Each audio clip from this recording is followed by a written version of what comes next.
Salut tout le monde, c'est Jojol. Oui, on est d'accord, ça fait vraiment beaucoup. De base, je devais pas en avoir autant, je vous rassure. Comme pas mal de personnes, je voulais vraiment faire partie des premiers acheteurs de la PS5 pour vous faire plein de vidéos dessus. Et donc voilà, j'étais très actif lors des précommandes. De base, je commande très souvent chez Amazon.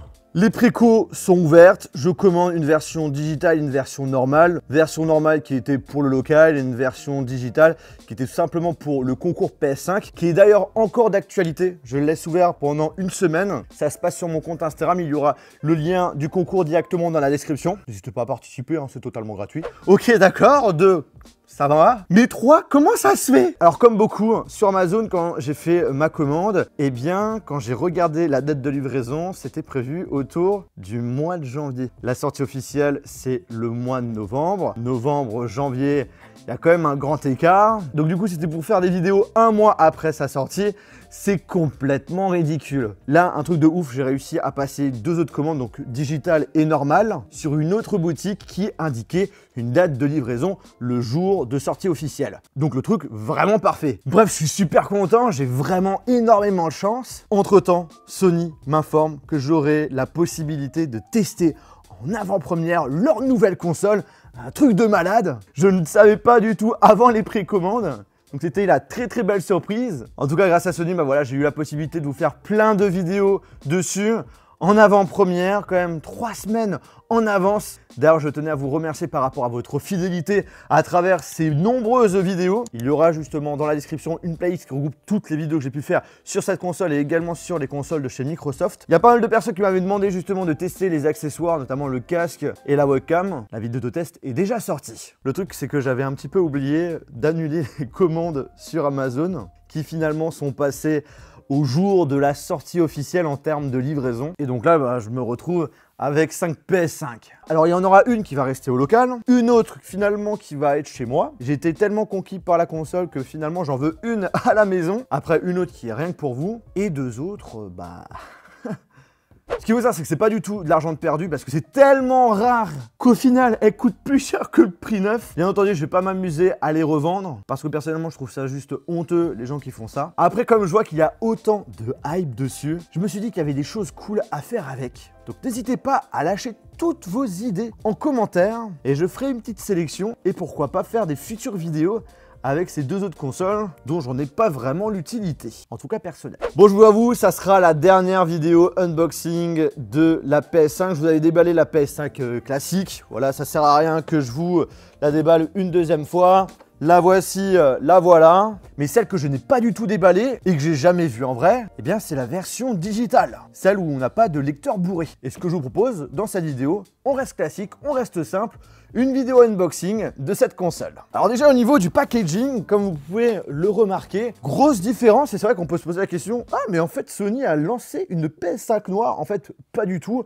Pour la version digitale, ils ont décidé de mettre une boîte pratiquement entièrement noire pour pouvoir justement bien les différencier. Comme vous pouvez voir, la mise en scène est pareille. La face avant de la console, la face avant de la manette, PS5. Là, on ajoute l'information que c'est une version digitale. Pareil en haut, mais on a les mêmes caractéristiques. Hein. Ce qu'il faut savoir, c'est qu'on a vraiment les mêmes caractéristiques. Contrairement à la Xbox Series X et S, Sony a décidé de lancer 2 consoles, mais en ayant vraiment les mêmes performances pour 100 € de moins. Sur le côté PS5, le logo Sony. À droite, on a encore un aperçu de la console, de la manette. À l'arrière, tac.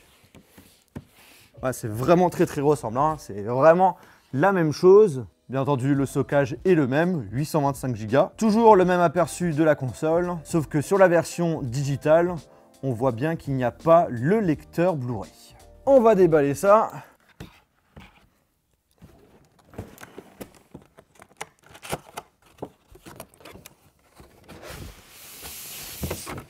Le logo PlayStation. On a dans un premier temps la manette, la DualSense. Aucune différence avec la version classique. Ensuite, tout ce qui est paperasse, notice. Le câble d'alimentation, un câble USB type C vers USB, un câble HDMI vers HDMI,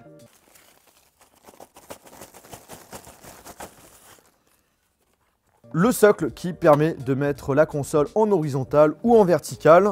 Il y a un petit peu de bricolage à faire, c'est pas vraiment compliqué. Et le plus important, j'ai encore du mal à m'imaginer d'avoir autant de PS5.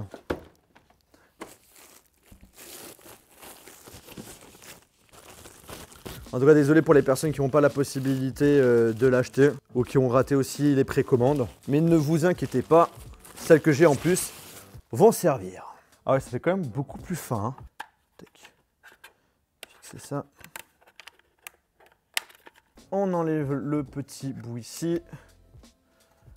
Ensuite, tu fixes ça comme ça. Et tu tournes. Alors le mieux, c'est de le faire avec un tournevis. Voilà. Donc la voici, la voilà. La PS5 en version digitale. Je vous ai mis les deux consoles, la grande sœur et la petite sœur. Vraiment, en ce qui concerne la hauteur, il n'y a aucune différence. C'est vraiment la même chose. À l'arrière, pareil, aucune différence. Les connectiques, c'est complètement la même chose. Donc vous retrouvez bien deux ports USB, un port Ethernet, un port HDMI, le port d'alimentation. Et à l'avant, un port USB, un port USB type C, des boutons power. Par contre, un bouton en moins sur la version digitale. On n'a pas le bouton qui permet d'enlever le CD. Et vous n'avez pas l'emplacement où on peut mettre le lecteur Blu-ray. Visuellement, c'est vrai que sans le lecteur Blu-ray, elle a quand même un petit peu plus de gueule.